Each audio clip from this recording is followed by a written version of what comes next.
1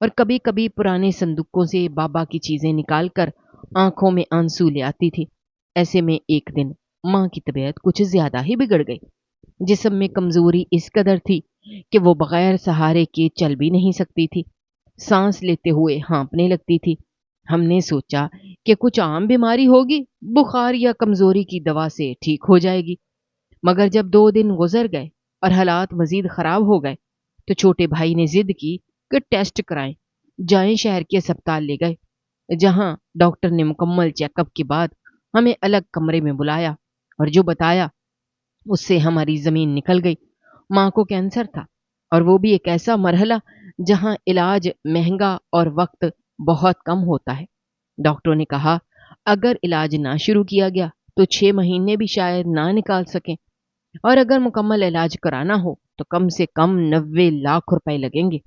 ہم تینوں بھائی ایک دوسرے کا منہ دیکھتے رہ گئے، جیسے ہم نے وہ رقم کبھی خواب میں بھی نہ سوچی ہو۔ ہم نے سوچا کیا 90 لاکھ روپے ایک ایسی عورت پر لگانا درست ہے جس نے اپنی عمر کا ایک بڑا حصہ گزار لیا ہے؟ ہم میں سے کسی کے پاس اتنی رقم نہیں تھی کہ وہ ماں کا علاج کرا سکے۔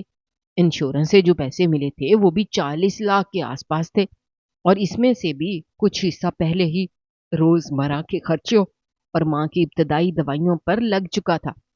ماں کے دواخانے کی ابتدائی وزٹ اور ٹیسٹوں پر ہی 25,000 خرچ ہو چکے تھے۔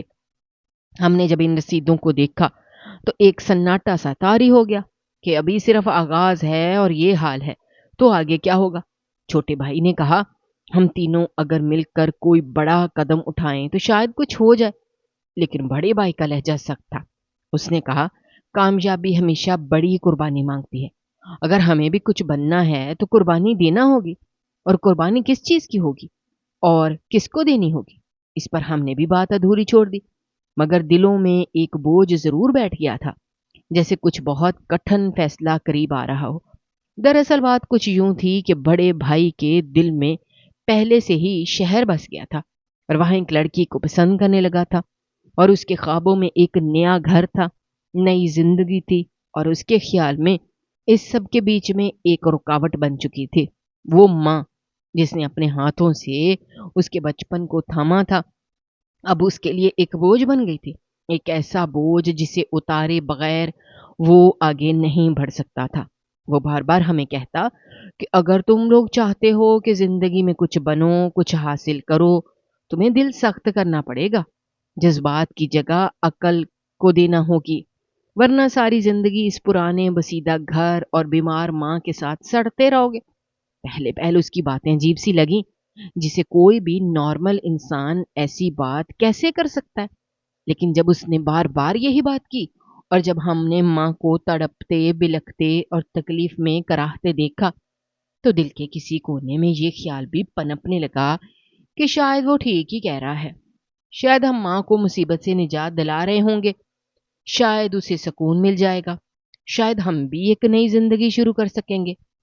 بڑے بھائی نے ایک رات سب کو جمع کیا اور کہا کہ اب اور برداشت نہیں ہو رہا، نہ ماں کی حالت دیکھی جاتی ہے، نہ اپنی محرومی، یہ زندگی بس انتظار ہے ایک ایسی موت کا جو نہ آ جاتی ہے نہ کل۔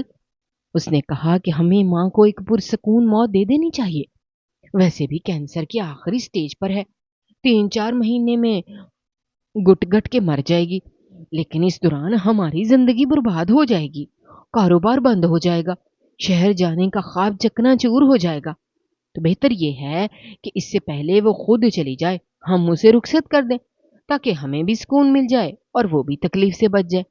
درمیانے بھائی نے پہلے تو ہچکچاہٹ ظاہر کی، لیکن پھر اس نے بھی سر ہلا دیا۔ میرے دل میں ایک عجیب بے چینی تھی۔ میں نے کہا نہیں، ایسا نہیں کرتے، یہ غلط ہے، یہ بہت بڑا گناہ ہے، لیکن میرا لہجہ اتنا مضبوط نہ تھا کہ ان کے ارادے کو روک سکتا۔ بڑے بھائی نے کہا تم جذباتی ہو رہے ہو، یہ وقتی کیفیت ہے، جب ہم شہر پہنچیں گے نا تو سب بھول جاؤ گے، پھر نہ یہ گھر یاد آئے گا نہ ماں۔ اس دن سپہر ماں چھت پر کپڑے سکھانے گئی، میں نیچے تھا، درمیانہ بھائی برتن دھو رہا تھا اور بڑا بھائی ماں کے پیچھے گیا۔ پتہ نہیں کیا ہوا، کچھ لمحے بعد ایک زوردار آواز آئی، میں بھاگ کر باہر نکلا، ماں زمین پر بے سدھ پڑی تھی، چہرہ زخمی تھا، جسم ساکت تھا۔ میں چیخا کہ ماں کو کیا ہو گیا ہے، کیسے گری پڑی؟ بڑا بھائی ہانپتے ہوئے بولا، پتہ نہیں، شاید پیر پھسل گیا۔ میں قریب گیا، ماں کی نبض دیکھی، بہت ہلکی سی سانس محسوس ہوئی۔ میں نے کہا، ماں زندہ ہے، جلدی چلو، اسپتال لے کر چلتے ہیں۔ لیکن بڑا بھائی چلا اٹھا کہ اسپتال جا کر کیا کریں گے؟ ڈاکٹر بھی یہی کہے گا کہ کچھ نہیں ہو سکتا، موت قریب ہے، بس اسے آرام سے جانے دو، خاموشی سے اس کا کام ختم کر دو۔ درمیانے بھائی نے بھی سر ہلایا، جیسے سب طے ہو چکا ہو۔ میں چپ رہا، جیسے میری زبان گم ہو گئی ہو، جیسے میرے جسم سے جان نکل چکی ہو۔ وہ ماں جس کے لمس سے ہم بڑے ہوئے تھے، جس کی دعا سے ہم بچے رہے، اب اس کو دفنانے کی تیاری ہو رہی تھی۔ بڑا بھائی کہنے لگا، اگر رشتہ داروں کو بلایا تو سیاپا ہو جائے گا، خرچہ الگ ہوگا، لوگوں کی باتیں الگ سننی پڑیں گی، اور پھر ماں کی تو یہ خواہش بھی تھی کہ وہ اسی گھر میں دفن ہو جہاں اس کے شوہر نے اس کے لیے چھت بنائی تھی۔ وہ بار بار کہا کرتی تھی کہ جب میں مر جاؤں تو مجھے اسی آنگن میں دفن کرنا، جہاں میں نے ساری عمر بچوں کا انتظار کیا۔ ہم نے کچھ لمحے ایک دوسرے کی طرف دیکھا، پھر صحن میں ایک کونا چنا اور قبر کھودنی شروع کی۔ جب مٹی کی تہ ہٹ رہی تھی تب مجھے ہر جھونکے کے ساتھ ایسا لگتا تھا جیسے ماں کی سانس چل رہی ہے، جیسے وہ ہم سے کچھ کہنا چاہتی ہے، لیکن ہم نے کچھ نہ سنا۔ ہم نے اس کے چہرے پر سفید چادر ڈال دی اور اسے اس کچی قبر میں اتار دیا۔ میں نے ایک بار پھر کہا، ماں بھی زندہ ہے، دیکھو اس کے ہونٹ ہل رہے ہیں، وہ سانس لے رہی ہے۔ لیکن میرے بھائیوں نے کہا، یہ تمہارا وہم ہے، یہ تمہارا خوف ہے، تمہاری کمزوری ہے، چھوڑو اسے، اماں مر چکی ہے، یہ سب تمہاری آنکھوں کا دھوکہ ہے۔ اور ہم نے اپنی ماں کو زندہ دفنا دیا، نہ کسی کو بلایا، نہ کوئی رسم ادا کی، نہ کسی مولوی کو بلایا، بس قبر بند کر دی اور گھر کا دروازہ بند کر کے تالا لگا دیا، اور ہم تینوں شہر کی طرف روانہ ہو گئے۔ 2 4 دن دل بوجھل سا رہا، رات کو نیند نہ آتی تھی، ماں کی آواز کانوں میں گونجتی تھی، جیسے وہ پکار رہی ہو، جیسے اس کی آہیں اب بھی صحن کی مٹی میں قید ہو۔ لیکن جب شہر کی رونقیں دیکھیں، جب وہاں کی چکا چوند روشنیوں میں اپنے خوابوں کو حقیقت بنتے دیکھا، تو وہ بوجھ ہلکا ہونے لگا، وہ درد دھندلا ہونے لگا، وہ قبر اب یاد سے محو ہونے لگی۔ شاید یہی دنیا ہے، یہاں رشتے یادوں سے نہیں ہوتے، اور زندہ لوگ مرنے والوں کو بہت جلد بھول جاتے ہیں۔ بھائی نے جب پہلی بار شہر کی جس لڑکی کی بات کی تھی، اس وقت ہمیں اندازہ نہیں تھا کہ وہ صرف ایک لڑکی کی بات نہیں کر رہا، بلکہ ایک مکمل منصوبہ ترتیب دے چکا ہے۔ وہ لڑکی جسے اس نے پسند کیا تھا، وہ ایک امیر گھرانے سے تعلق رکھتی تھی، شکل و صورت میں دلکش اور انداز میں شہزادیوں جیسی۔ وہ اکیلی نہ تھی، بلکہ اس کی 2 بہنیں بھی تھیں جو حسن میں کسی طور پر کم نہ تھیں۔ ان تینوں بہنوں کے والد ایک بڑے تاجر تھے جو زیادہ تر وقت ملک سے باہر گزارتے تھے۔ ان کی ماں کا انتقال کئی برس پہلے ہو چکا تھا، اور اب وہ تینوں بہنیں ایک بڑے سے گھر میں رہتی تھیں جہاں ملازموں کا آنا جانا لگا رہتا تھا۔ ہمیں جب معلوم ہوا کہ بھائی کا ان سے میل جول ہے تو پہلے تو حیرت ہوئی، لیکن پھر حالات نے ایسی کروٹ لی کہ ہم بھی اسی راستے پر چل نکلے۔ بھائی نے سب سے بڑی بہن سے نکاح کیا۔ کچھ ہی مہینوں بعد ہم دونوں چھوٹے بھائیوں نے بھی باقی دونوں بہنوں سے نکاح کر لیا۔ شادیاں خاموشی سے ہوئی، لیکن ہمیں اعتراض نہ تھا، کیونکہ وہ شادیاں ہمارے حق میں فائدے کا سودا بن رہی تھیں۔ ان کے پیسوں سے ہم نے اپنا پہلا کاروبار شروع کیا، جو ایک چھوٹی سی دکان تھی جہاں کپڑے کا کام کیا۔ ہم تینوں بھائی مل کر محنت کی، بیویاں گھریلو خاتون تھیں، لیکن خوبصورتی اور نرمی سے دل موہ لیتی تھیں۔ کچھ ہی وقت میں کاروبار نے اچھا رخ پکڑ لیا۔ ہم نے دوسری دکان لی، پھر ایک چھوٹا سا گودام بنایا، پھر کچھ دوستوں کے ساتھ مل کر تھوک کا کاروبار شروع کر دیا، اور دیکھتے ہی دیکھتے 1.5 سال کے اندر ہم وہ لوگ بن گئے جن کے پاس گھر بھی تھا، گاڑی بھی تھی، دکان بھی تھی اور پیسہ بھی۔ ہم حیران تھے کہ آخر گاؤں میں رہ کر ہم کیوں اتنے عرصے تک خوار ہوتے رہے، جیسے کوئی سایہ تھا جو ہمیں جکڑے ہوئے تھا، جیسے کوئی رکاوٹ تھی۔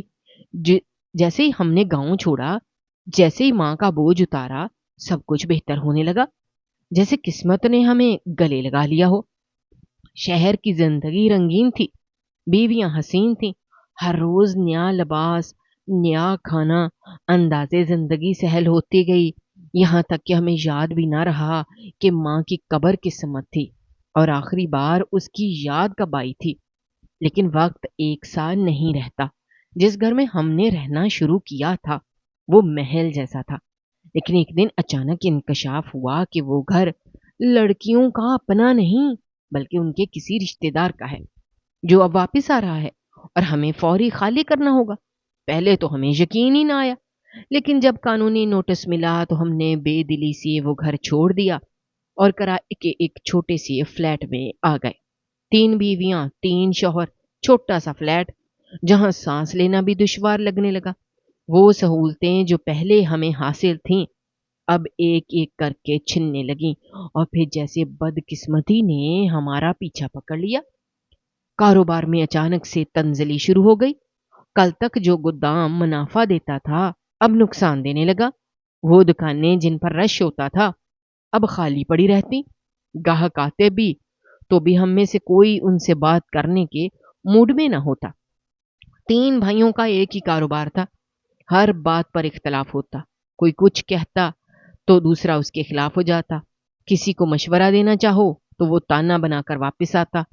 دن بدن جھگڑے بڑھنے لگے، پہلے آوازیں بلند ہوئیں، پھر دروازے بند ہونے لگے۔ اس طرح ان تینوں بہنوں کے بیچ بھی وقت کے ساتھ ساتھ فاصلے بڑھنے لگے۔ کوئی کہتا کہ دوسری نے سسرال والوں سے زیادہ تعلق بنا لیا، کوئی کہتا شوہر کے کہنے پر اپنے ہی خون سے دور ہو گئی، اور یوں ان کے بیچ بھی کھچاؤ آتا گیا۔ ہم تینوں بھائی بھی انہی کی طرح ایک دوسرے سے دور ہوتے گئے، گھر کی فضا بگڑ گئی، بیویوں کا آپس میں بول چال کم ہو گیا، ہماری بات چیت بھی تلخی کا شکار ہونے لگی۔ کاروبار جو پہلے ہمیں جوڑ کر رکھتا تھا اب ہمیں ایک دوسرے سے الگ کر رہا تھا۔ ہم کچھ ایسا ہونے لگا کہ جیسے ہمارے ارد گرد کی دیواریں تنگ ہوتی جا رہی ہوں۔ فلیٹ کی چھت نیچے لگتی تھی، دیواریں سننے لگتی تھیں، بیویوں کی زبانوں میں کاٹ آنے لگی، بھائیوں کی آنکھوں میں اجنبیت آنے لگی، دل کے اندر ایک ایسا بوجھ بیٹھنے لگا جو کسی کو دکھایا نہیں جا سکتا تھا۔ کبھی رات کو آنکھ کھلتی تو ماں کی وہ آخری جھلک یاد آتی جب وہ سانس لے رہی تھی اور میں نے کہا تھا کہ وہ زندہ ہے، لیکن میرے بھائیوں نے کہا سانسیں بس کچھ لمحوں کی مہمان ہیں، ان کا مرنا طے ہے، اس لیے تکلیف کم کر دو۔ اور اب جب بھی کسی بیمار کو مرتے دیکھتا تو یوں لگتا ہے کہ شاید ماں بھی اسی تکلیف میں تھی، لیکن ہم نے اسے دفن کر دیا، زندہ دفن کر دیا۔ کبھی دل کرتا کہ چیخ چیخ کر بتا دوں کہ ہم سے بہت بڑی غلطی ہو گئی ہے، لیکن پھر دل کے اندر ایک خوف آ جاتا تھا کہ اگر یہ راز کھل گیا تو سب کچھ ختم ہو جائے گا، پھر وہ کاروبار بھی نہ بچے گا جو اب صرف کاغذوں میں باقی ہے، وہ عزت بھی ختم ہو جائے گی جو کبھی کسی کی نظروں میں تھی۔ پھر ایک دن بڑا بھائی جو کبھی سب سے مضبوط تھا وہ بھی ہار گیا۔ اس نے مجھے کہا لگتا ہے ماں کی بد دعا لگ گئی ہے، اس نے جو آخری نظر ہم پر ڈالی تھی وہی اب ہمیں جلا رہی ہے۔ اس کے الفاظ نہیں تھے لیکن آنکھوں میں جو سوال تھا نا وہ اب میرے خوابوں میں آتا ہے، جیسے ماں پوچھتی ہو تمہیں میرے جینے کی ایک سانس بوجھ لگ رہی تھی؟ کیا میں نے تمہیں پالا پوسا تھا صرف اس لیے کہ تم مجھے زندہ دفن کر دو؟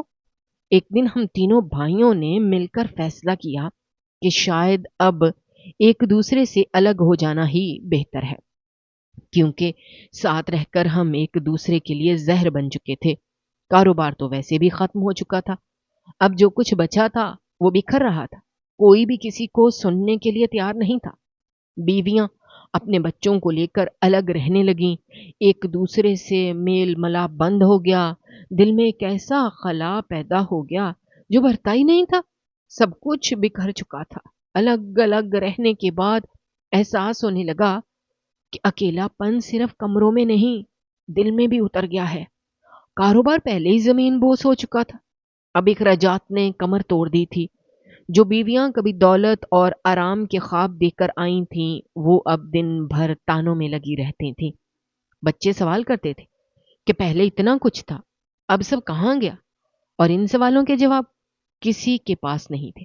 اسی دن بڑے بھائی نے سب کو بلایا اور کہا وقت آ گیا ہے ہم وہ فیصلہ کریں جو بہت پہلے کر لینا چاہیے تھا۔ گاؤں کی زمین اور پرانا گھر بیچ دیتے ہیں، پیسے آپس میں برابر میں تقسیم کریں گے اور اپنے اپنے راستے خود بنائیں گے۔ ہم سب کو لگا یہ بات تو واقعی سمجھداری کی ہے، کیونکہ اب اکٹھے رہ کر کچھ حاصل نہیں ہو رہا تھا، تو الگ الگ قسمت آزماتے ہیں۔ ایک پرانی وین بک کروائی گئی، تینوں بھائی اپنے بچوں اور بیویوں کو ساتھ لے کر روانہ ہوئے۔ بیویوں کو کہا کہ تمہیں بھی گاؤں دکھاتے ہیں جہاں ہم پلے بڑے، کچھ یادیں تمہارے ساتھ بھی بانٹیں گے، شاید دل بھی ہلکا ہو جائے اور ساتھ میں تھوڑی سیر بھی ہو جائے گی۔ شہر کے شور سے نکل کر کھیتوں کی طرف سفر شروع ہوا۔ سب راستے بھر پرانی باتیں کرتے رہے، بچپن کے کھیل، بچپن کی لڑائیاں، وہ درخت جس پر چڑھ کر ماں بلاتی تھی تو بھی نیچے نہ اترتے تھے، وہ گلیاں جہاں کھیلتے ہوئے شام ہو جاتی تھی۔ باتوں باتوں میں ایک بھائی نے کہا، گھر تو کافی پرانا ہو گیا ہوگا، گندا بھی ہوگا، صفائی بھی کرنی پڑے گی۔ دوسرے نے کہا، یہاں تو کوئی ہوٹل بھی نہیں ہے، رات کہاں گزاریں گے؟ بڑے بھائی نے کہا، فکر نہ کرو، پہلے پہنچنے تو دو، کچھ نہ کچھ ہو جائے گا۔ جب گاڑی گاؤں کے قریب پہنچی تو سب کی نظریں کھڑکیوں سے باہر تھیں، ہر ایک کی آنکھ میں پرانی یادیں جھلک رہی تھیں، لیکن جیسے ہی اپنے گھر والی گلی میں مڑے تو سب کے چہرے پر الجھن آ گئی۔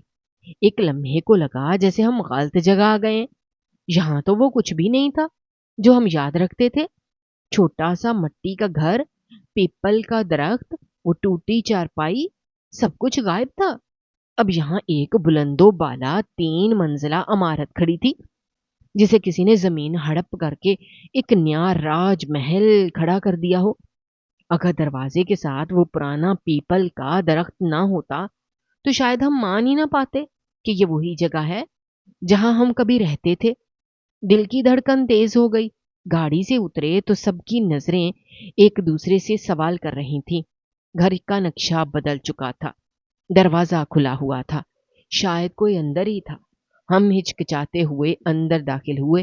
جیسے ہی اندر قدم رکھا، سامنے کا منظر دیکھ کر دل کی دھڑکن ایک لمحے کو رک گئی۔ وہاں ایک قبر بنی ہوئی تھی، اور وہ بھی پکی قبر، سنگے مرمر کی سل رکھی گئی تھی جس پر الفاظ کندہ تھے، اور وہ الفاظ پڑھ کر سب کے قدم ڈگمگا گئے۔ لکھا تھا، یہاں میں نہیں، میرے تینوں بیٹے دفن ہیں۔ یہ الفاظ ایسے تھے جیسے کسی نے ہمارے دل کے اندر سے چیخ نکال کر پتھر پر لکھ دی ہو۔ لمحہ بھر کو سب ساکت ہو گئے، آنکھیں پتھرا گئیں، آوازیں بند ہو گئیں، سانسیں رک گئیں۔ سمجھ نہیں آ رہا تھا کہ یہ کیا ہو رہا ہے۔ ماں کی قبر جو ہم نے کبھی بنائی ہی نہیں تھی، آج وہ نہ صرف موجود تھی بلکہ بول رہی تھی، ہمارے خلاف گواہی دے رہی تھی، ہم پر الزامات لگا رہی تھی، ہماری بے حسی کی تحریر بن گئی تھی۔ ہم دیواروں کو دیکھ رہے تھے، زمین کو گھور رہے تھے، ایک دوسرے کو ٹٹول رہے تھے کہ کہیں یہ خواب تو نہیں۔ اتنے میں بڑے بھائی کے کاندھے پر کسی نے ہاتھ رکھا۔ جیسے ہی اس نے پلٹ کر دیکھا تو اس کے چہرے سے زندگی کا رنگ اڑ گیا، بچا کھچا ہوش بھی جاتا رہا۔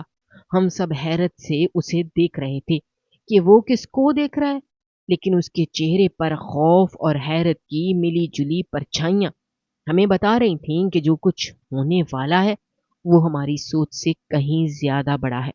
اب آپ اگلی کمانڈ دیں۔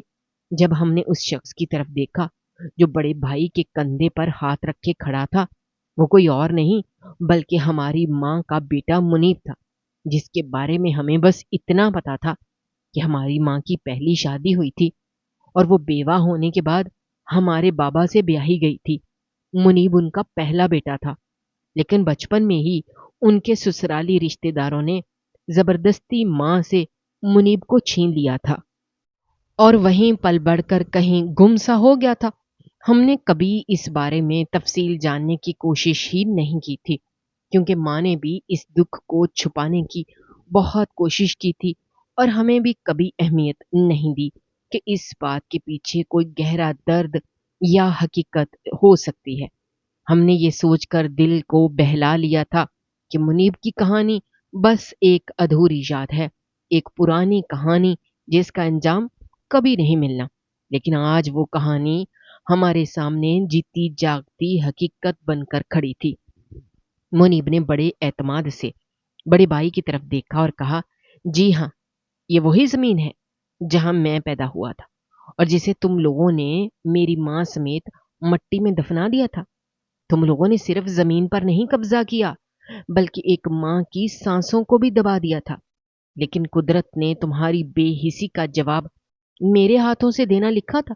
بڑے بھائی نے جیسے ہی اس کا مذاق اڑاتے ہوئے کہا، تو ہے جس نے ہماری زمین پر قبضہ کیا اور ہماری ماں کی قبر پر یہ جھوٹ لکھوایا؟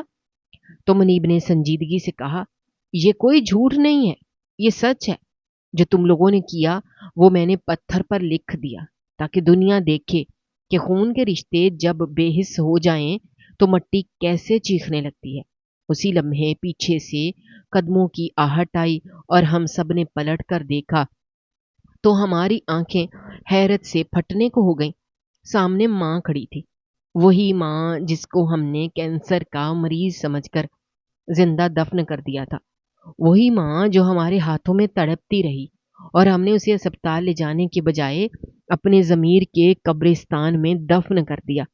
وہی ماں اب ہمارے سامنے کھڑی تھی، تندرست، خوبصورت اور مطمئن۔ اس کے چہرے پر نہ کوئی نفرت تھی نہ غصہ، بس ایک عجیب سی بے نیازی تھی جو ہمارے سینے میں کانٹے کی طرح چبھ رہی تھی۔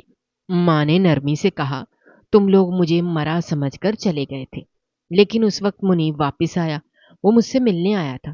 اس نے جب میری حالت دیکھی تو مجھے قبر سے نکالا، ہسپتال لے گیا، مہینوں علاج کروایا اور موت سے چھین کر واپس زندگی میں لایا۔ پھر میں نے فیصلہ کیا کہ جس بیٹے نے ماں کو زندہ دفن کیا، اس سے بہتر وہ بیٹا ہے جو ماں کو موت کے منہ سے نکال لایا۔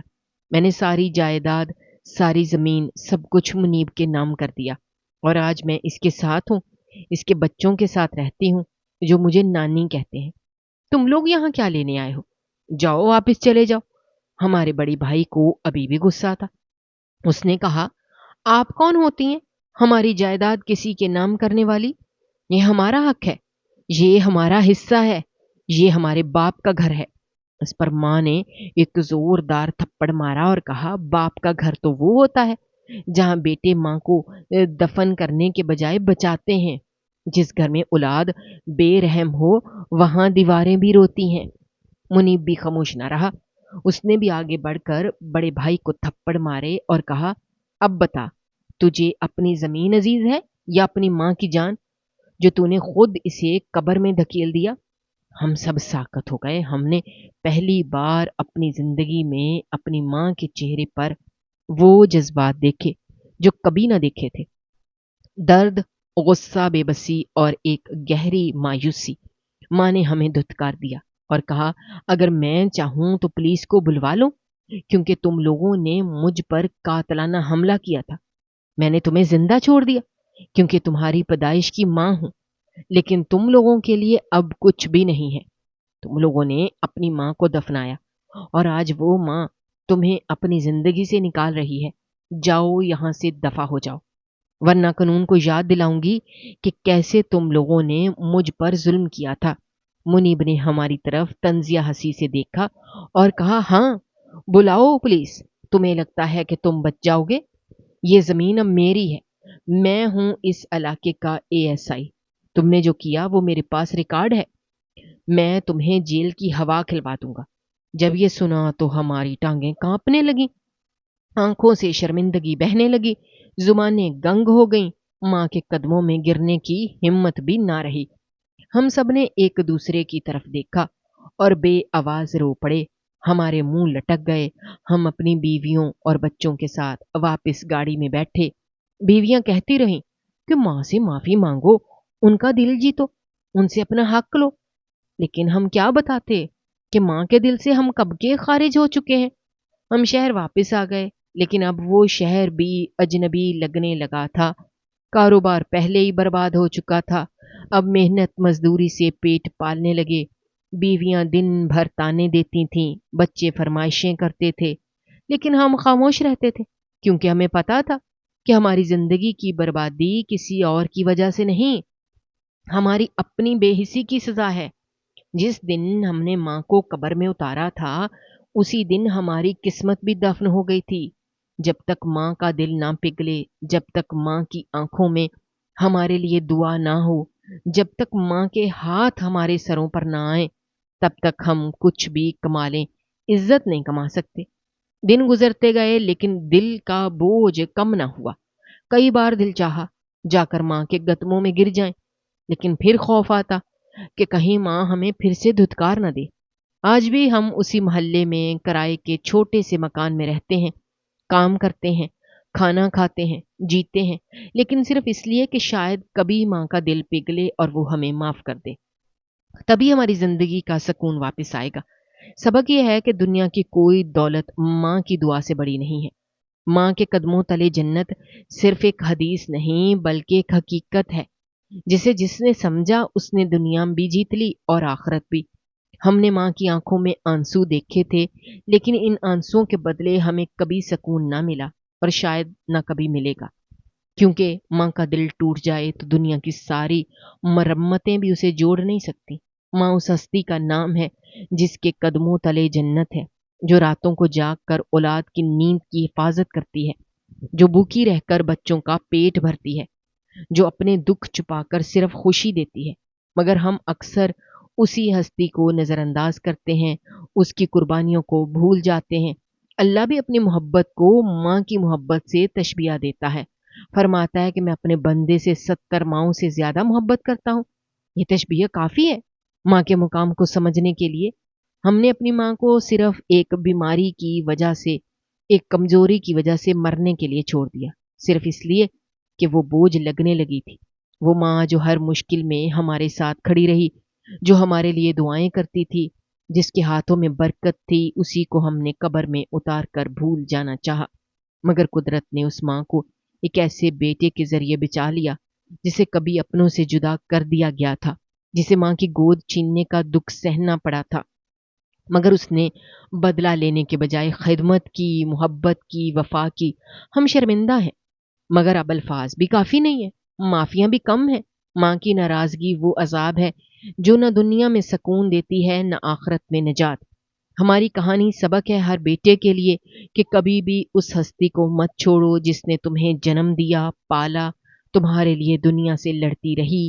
اگر زندگی میں کچھ اچھا چاہتے ہو تو ماں کی خدمت کرو، اس کے قدم چومو، اس کی دعائیں لو، ورنہ ایک دن ایسا بھی آ سکتا ہے کہ جب پچھتاوے کے سوا کچھ باقی نہ بچے۔